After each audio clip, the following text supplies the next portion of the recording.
ரதியக்கா அடுப்படியில் அன்றைக்கி அக்கா அரைக்கிறதுக்கு உங்களுக்கு அளவு போட்டு இப்போ அரைச்சிட்டு வந்தாச்சு. இந்த மாவு அது அந்த மாவில் அக்கா ஒரு 4 கப்பு எடுத்துருக்கிறேன். இப்போ அக்கா முறுக்கு செய்ய போகிறேன். வாங்க அக்கா மெத்தடில் எப்படி செய்வோன்னு பார்க்கலாம். சட்டி அடுப்பில் காய வச்சுருக்கிறேன். வெறும் வடை சட்டி தான், ஆயில் இல்லாமல். இதில் 1 ஸ்பூன் தான் எள்ளு போடுறேன்.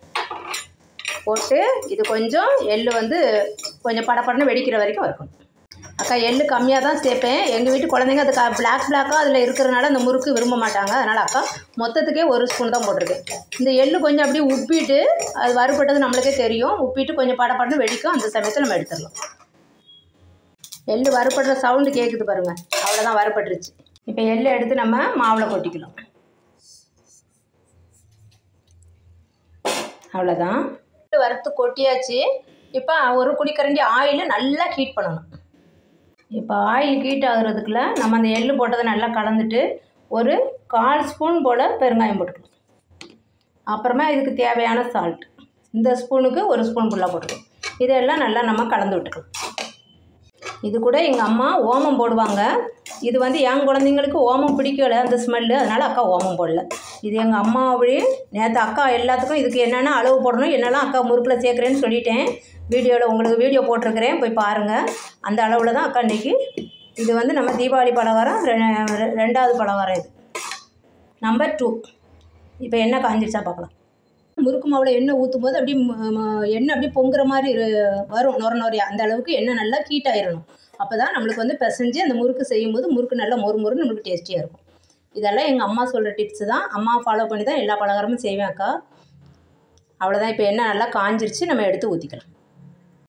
இப்போ அந்த எண்ணெயை ஊற்றிக்கலாம். பார்த்தீங்களா எப்படி நுர கூடுது பார்த்தீங்களா? அந்த அளவு நம்மளுக்கு எண்ணெய் வந்து காஞ்சிடணும். கை உடனே போடாதீங்க. அப்படி கரண்டியை போட்டுட்டு அப்புறமா நம்ம கொஞ்சம் ஆறுனதுக்கப்புறம் கையை போட்டு பிசைஞ்சிக்கலாம். அந்த சூடு போகிற வரைக்கும் கரண்டியை போட்டு லைட்டாக கிளறுங்க. சீக்கிரமாக சூடு போயிடும். நம்ம ஆயில் மட்டும்தான் ஊற்றிருக்கிறோம். அதனால் சீக்கிரமாக சூடு போனதுக்கப்புறம் நம்ம நல்லா லைட்டாக கொஞ்சம் கொஞ்சமாக தண்ணி தெளித்து பசியணும். இது வந்து அக்கா வந்து டேஸ்ட்டு பார்க்க மாட்டேன். இது வந்து எங்கள் மாமாவுக்கு எங்கள் மாமனாருக்கு வந்து நாங்கள் சாமி கும்பிடுவேன் தீபாவளி அன்னைக்கு. அதனால் இப்போ ஒரு 3 டேஸ்க்கு முன்னாடி செய்ய ஆரம்பிச்சிருக்கேன். ஒவ்வொரு பலகாரமாக செஞ்சு வச்சுருவேன். எச்சு பண்ணாமல் செஞ்சு எடுத்து வச்சுட்டு அப்புறம் தீபாவளிக்கு அப்புறம் தான் சாமியை கும்பிட்டுட்டு எல்லாம் சாப்பிடுவோம். இது அன்றைக்கே செய்ய முடியாதுல்ல. எங்கள் வீட்டிலலாம் அன்றைக்கே ஒரு முந்தின நாள் தான் செய்வோம். இப்போ மண்டே தீபாவளினா சண்டே தான் செய்வோம் எங்கள் அம்மாலாம். அது 1 2லாம் இல்லை, 7 9 ஐட்டம் செய்வோம் நிஜமாகவே. அதனால் இப்போ நல்லா அக்கா சூடு இருக்கான்னு கையில் பார்த்துக்கலாம். இப்போது கொஞ்சம் கொஞ்சமாக தண்ணி ஊற்றி முறுக்கு மாவு பதத்துக்கு, சப்பாத்தி மாவு எப்படி இப்போ நம்ம பிசைவோம் அந்த பதத்துக்கு பிசைஞ்சிடும்.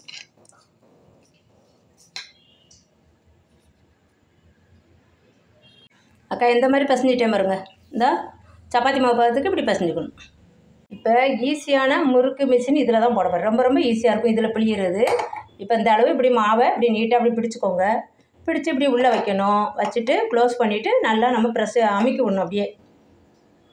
அவ்வளோதான். அக்கா இப்போ மேலே மூடி போட்டுட்டேன் பாருங்கள். போட்டுட்டு நம்ம இதை வந்து இப்படி ப்ரெஸ் பண்ணிகிட்டே இருந்தோம்னா நம்ம முறுக்கு விழுந்துகிட்டே இருக்கும். இப்போ வந்து அக்கா அந்த எண்ணெய் காய வச்சுட்டேன். இன்னும் கொஞ்சம் எண்ணெய் காயட்டும். இப்போ வந்து டைரெக்டாக அக்கா பிழிய மாட்டேன். அது வந்து நம்ம ஹீட்டு வந்து நம்ம கையில் ரொம்ப படும். அதனால் எங்கள் அம்மா சொல்லி கொடுத்த ஐடியா இது தான். கொஞ்சம் இதில் நல்லா ஆயிலை போட்டு தடவிப்பேன். இது ஒரு தட்டு கண்டிப்பாக ஒரு 3 4 இதில் அந்த ஆயிலை போட்டு நம்ம அப்படி பண்ணி வச்சுக்கணும். வச்சிட்டோம்னா அதில் முறுக்கை சுற்றி சுற்றி அப்படி மெதுவாக தூக்கி உள்ளே விட்டுடலாம். நம்ம கைக்கு படாது, கைக்கு பாதுகாப்பு. இந்த மாதிரி தடவி வச்சுக்கணும். இப்போ எண்ணெய் காஞ்சிருச்சு. தட்டில் வந்து நம்ம அப்படியே சுற்றி வச்சிடலாம். எவ்வளோ ஈஸியாக வருது பார்த்தீங்களா? இவ்வளோ ஈஸியாக நம்ம வந்து அக்கா ஒரு கையில் தான் பண்ணுறேன். நான் கேமரா இல்லாமல் நம்ம பண்ணும்போது நல்லா சூப்பராக வந்து ரொம்ப ரொம்ப ரொம்ப ஈஸியாக நம்ம கையில் படாமல் நீங்கள் ஃபஸ்ட்டு மொத பண்ண போகிறீங்க அப்படின்னா இதை மாதிரி கரண்டியில் வச்சுட்டு அப்புறம் இந்த மாதிரி மெதுவாக உள்ளே இறக்குங்க. ரொம்ப ரொம்ப ஈஸி. முறுக்கெலாம் ரொம்ப கஷ்டமே கிடையாது. இதுக்கு 4 போடலாம் அந்த வடை சட்டிக்கு. நீங்கள் பெரிய வடை சட்டினா 5 கூட போட்டுக்கலாம். அடுப்பு வந்து ரொம்ப ஸ்பீடாக வைக்காதீங்கப்பா. மீடியம் ஃப்ளேம்லேயே வைங்க. நம்ம வந்து முறுக்கு பொன்னிறமாகவே எடுத்துடலாம். நல்லா கொஞ்சம் இந்த முறுக்கு சீக்கிரமாக அக்கா மெத்தடில் மாவரைச்சி செஞ்சிங்கன்னா நல்ல நிறம் நம்மளுக்கு வந்து ரொம்ப மாறாமல் நல்லா சூப்பராக டேஸ்டியாக மொறுன்னு இந்த மாதிரி நீங்கள் மாவு அக்கா அளவு போட்டிருப்பேன்ல அதே மாதிரியே மாவு அரைச்சி இந்த மாதிரி முறுக்கு செய்யுங்க. மாவு அரைச்சிட்டு வந்தோடனே ஜலிச்சிடணுப்பா. ஜலிச்சுட்டு அப்புறமா அக்கா என்னென்னலாம் ஊற்றி பசைஞ்சனோ அந்த மாதிரியே செய்யுங்க. 4 தான் போட முடிஞ்சு இந்த வடை சட்டியில். நீங்கள் கொஞ்சம் பெருசாக வச்சா ஒரே ட்ரிப்பாக போட்டு எடுத்துடலாம். குயிக்காக சுடலாம். இந்த இப்போ தான் பிழிஞ்சே ஒரு பாருங்கள் 1-2 மினிட் கூட ஆகலை, இந்த வெந்துடும். இன்னும் கொஞ்சம் சவக்கணும். கண்டிப்பாக அக்கா முறுக்கு ட்ரை பண்ணி பாருங்கள். வீட்டில் வந்து ரொம்ப ரொம்ப ரொம்ப டேஸ்டியாக இருக்குதுன்னு சொல்லுவாங்க. அவ்வளோ டேஸ்டியாக இருக்கும். இது எங்கள் அம்மாவுடைய பக்குவம். பாருங்கள், இதுக்கு மேலே நம்ம இந்த அக்கா முறுக்கு இதுக்கு மேலே வேக விடக்கூடாது. இதுக்கு மேலே ஆயிலில் இருந்துச்சுன்னா வேறு மாதிரி டேஸ்ட்டு போயிடும். இங்கே பாருங்கள், நல்லா தெரியுதா? அந்த கலரில் எடுத்துடணும். நல்லா மொறு மொறு மொறு மொறுன்னு இருக்கும். அவ்வளோதான், முறுக்கு ரெடி. அக்கா மெத்தடில் செஞ்சு பார்த்துட்டு அக்கா கமெண்ட்டில் எப்படி உங்களுக்கு வந்துச்சுன்னு சொல்லுங்கள். அந்த மிஷினை வாங்கிக்கோங்க. அது 800 நினைக்கிறேன் கடையில், இப்போ எவ்வளோன்னு தெரியல. அதை வாங்கிட்டு நம்ம புழிஞ்சோம்னா ரொம்ப ரொம்ப ரொம்ப ஈஸியாக இருக்கும். செஞ்சு பாருங்கள். தேங்க்யூ. தீபாவளி பலகாரம் நம்பர் 2 ரதியக்கா அடுப்படியில். தேங்க்யூ. லாஸ்ட்டில் அக்கா அந்த சீக்ரெட் டிப்ஸை உங்களுக்கு சொல்கிறேன். இந்த வரி வரியாக வந்திருக்குல்ல, இது வந்து அந்த பிளேட்டில் என்ன பண்ணணுங்கிறத அக்கா உங்களுக்கு சொல்கிறேன். தேங்க்யூப்பா. இந்த பார்த்தீங்களா, சிசரோ இல்லைன்னா ஒரு சின்ன கத்தி இந்த மாதிரி விட்டுட்டு நம்ம கொஞ்சம் இப்படி திருப்பி திருப்பி எடுக்கணும்.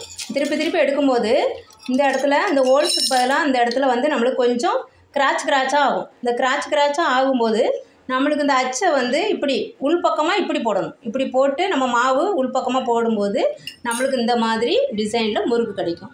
எந்த பக்கமாக போடணும்னு காமிக்கிறேன். இப்போ அந்த குழாவில் மாவை போடும்போது இது உள்பக்கமாக போடணும். போட்டு பிழிஞ்சோம்னா வெளிப்பக்கம் அந்த இது இருக்கணும். அந்த சொரச்சொரியாக இருக்கு பாருங்கள், சொரப்பாக. அந்த சிசரை வச்சோ இல்லைன்னா சின்ன கத்தி இல்லைன்னா உங்களுக்கு கோணி ஊசி ஏதாவது இருந்தாலும் இப்படி கொஞ்சம் கொஞ்சம் அப்படி பண்ணிக்கோங்க. அப்படி நீக்கி ஹோல்ஸில் விட்டு அப்படி நீக்கிற மாதிரி நீக்கணும். நீக்கினா நம்மளுக்கு இந்த டிசைன் கிடச்சிடும். சூப்பராக இருக்குது பார்த்தீங்களா? நல்ல முள்ளு முறுக்கு மாதிரி நம்ம அந்த 3 ஹோல்ஸ் அச்சுலேயே முள்ளு முறுக்கு மாதிரி நம்மளுக்கு கிடச்சிரும்.